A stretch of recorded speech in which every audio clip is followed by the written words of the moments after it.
permettez-moi d'émettre et de contrôler l'argent d'une nation, et peu importe qui fait ses lois. Mayer Amschel Rothschild, le fondateur de la dynastie bancaire Rothschild et père de la finance internationale. L'argent, l'argent, l'argent. Soit vous l'avez, soit vous vendez toute votre vie pour l'obtenir.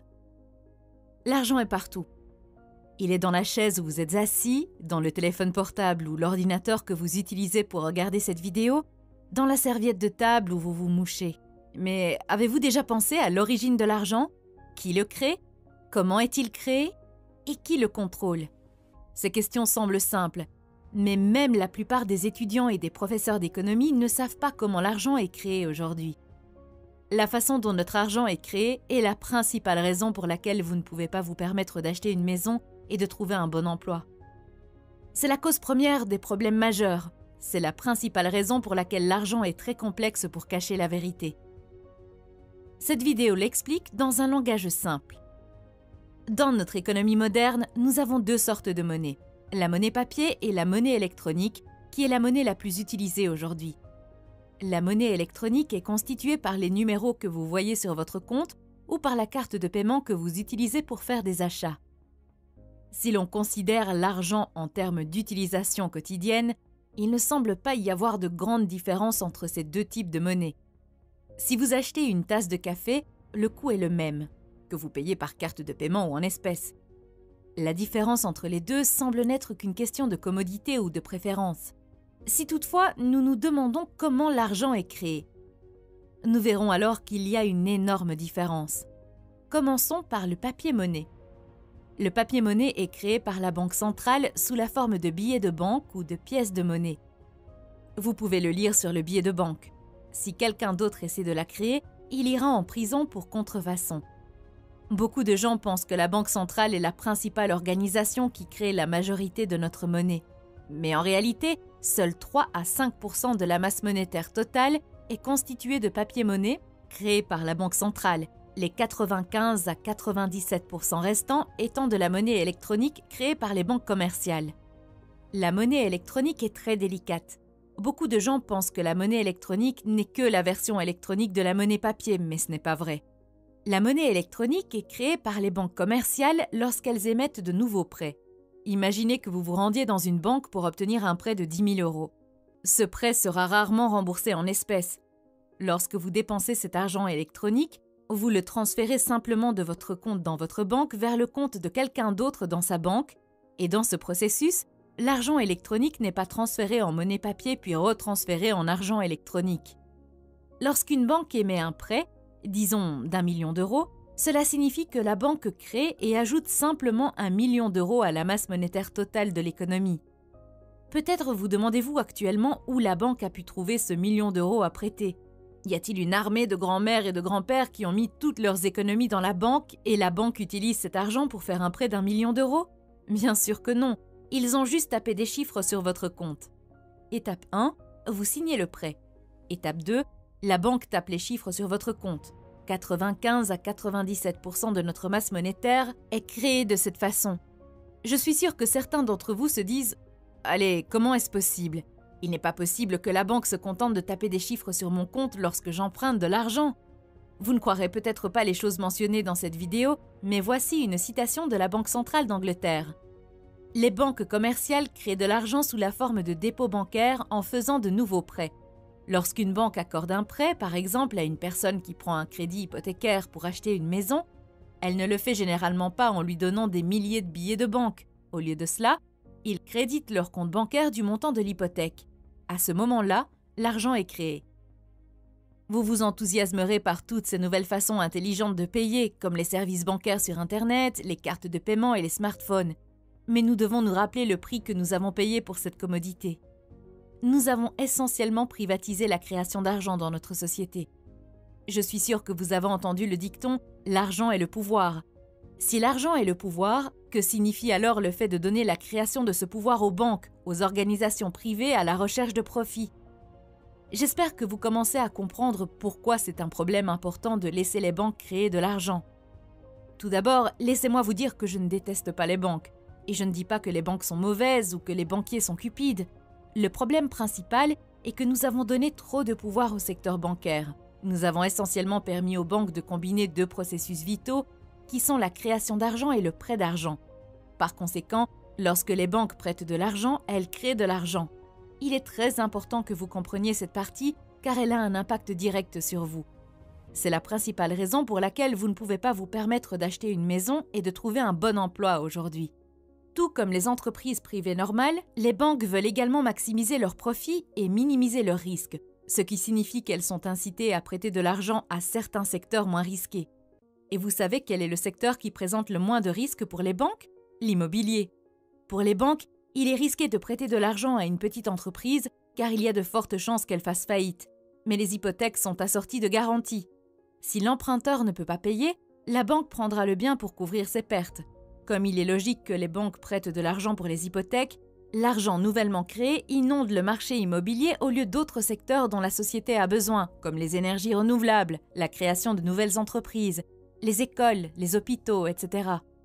À première vue, il peut sembler que la société bénéficie de prêts hypothécaires bon marché, mais ce n'est pas le cas. Imaginez que la veille du Nouvel An, le Père Noël arrive et double l'argent de tout le monde.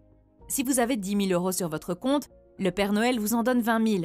Soudain, tout le monde se sent riche et se précipite dans les magasins pour le dépenser. Et vous savez ce qui se passe ensuite? Dans quelques jours, les prix vont augmenter. Comme les prix ont augmenté, personne ne va profiter de l'augmentation soudaine de la richesse. L'accès à des prêts hypothécaires bon marché fonctionne de la même manière. Les prix des maisons ne cessent d'augmenter. Croyance populaire est que les maisons sont chères à cause de l'immigration, de l'augmentation de la population et de la diminution du nombre de nouvelles constructions. Même si ces facteurs peuvent avoir un impact aujourd'hui, ce ne sont pas les principales raisons de ces prix élevés. L'impact le plus important vient de l'augmentation des prêts hypothécaires. Au cours de la période de 10 ans comprise entre 1997 et 2007, en Angleterre, 40% de l'argent nouvellement créé est allé au marché immobilier, 37% au marché financier, 10% aux cartes de crédit et aux prêts personnels et seulement 13% aux prêts aux entreprises qui profitent à l'économie.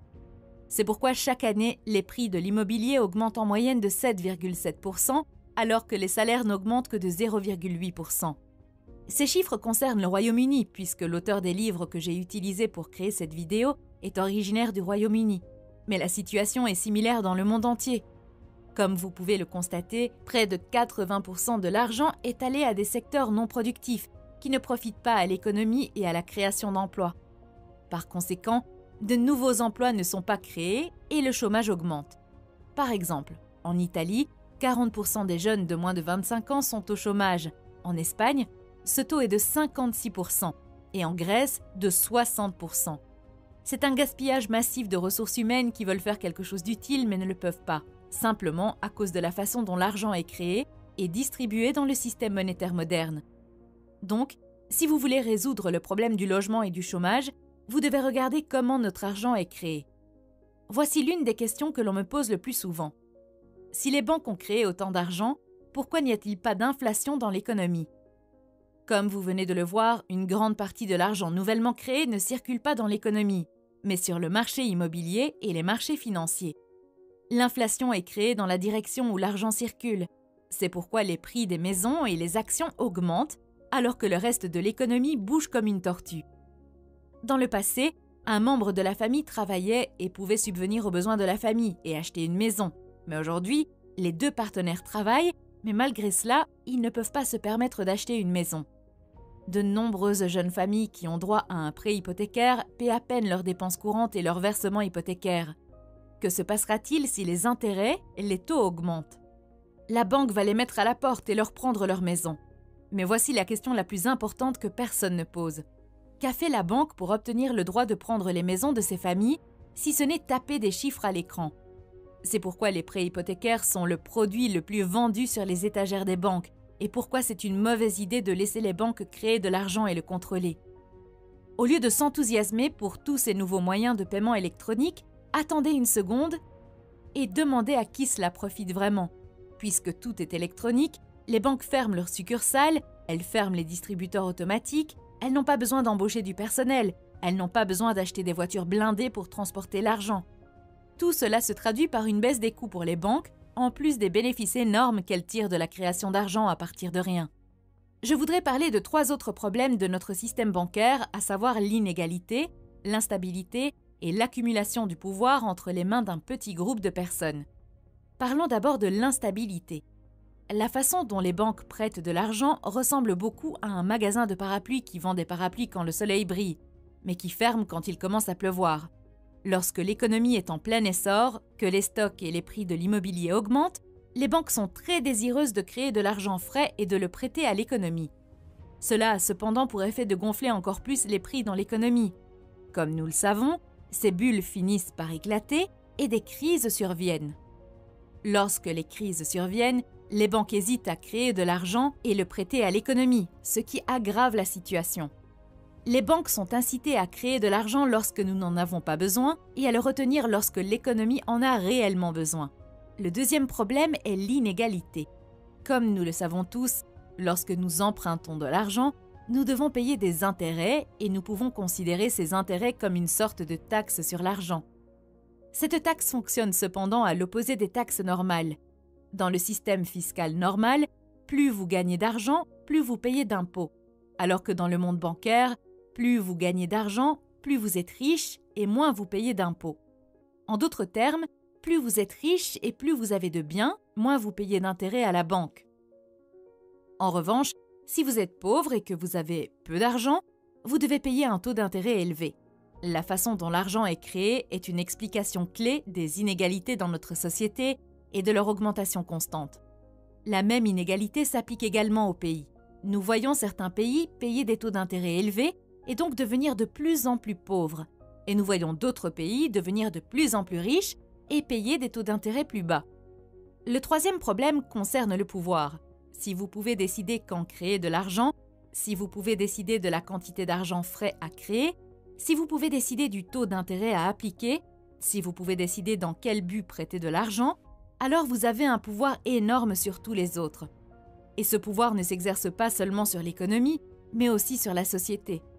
En privatisant la création de notre argent, nous avons essentiellement transféré un pouvoir très vital aux banques. C'est pourquoi de nombreux hommes politiques semblent aujourd'hui très impuissants parce que les décisions cruciales ne sont pas prises au Parlement. Elles sont prises dans la salle du conseil d'administration des grandes sociétés bancaires privées. Nous devons commencer à remettre en question le pouvoir que nous avons donné aux banques.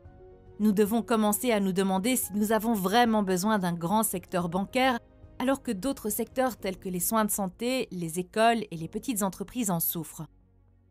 L'une des choses que j'entends souvent est que les dettes sont mauvaises, mais que l'argent est bon. Les gens veulent l'argent mais pas la dette, mais ils ne comprennent pas que ce n'est pas possible. Dans le système actuel, l'argent est une dette. Si nous voulons plus d'argent, nous devons nous endetter davantage. Si personne ne s'endettait, nous n'aurions pas d'argent dans l'économie. S'il n'y a pas d'argent, alors les dépenses vont diminuer. Et lorsque les dépenses diminuent, c'est l'économie qui diminue. Vous entendez à la télévision des hommes politiques parler de rembourser la dette et de la laisser libre, mais ils ne réalisent pas à quel point ces déclarations sont ridicules. Malheureusement, la plupart des gens le croient parce qu'ils ne comprennent pas comment fonctionne l'argent. L'argent est une chose que nous passons toute notre vie à gagner. Nous l'utilisons tous les jours, mais nous ne sommes pas éduqués à ce sujet. Les gens ne veulent pas en parler, ils pensent que c'est tabou. Ils pensent que l'argent est mauvais.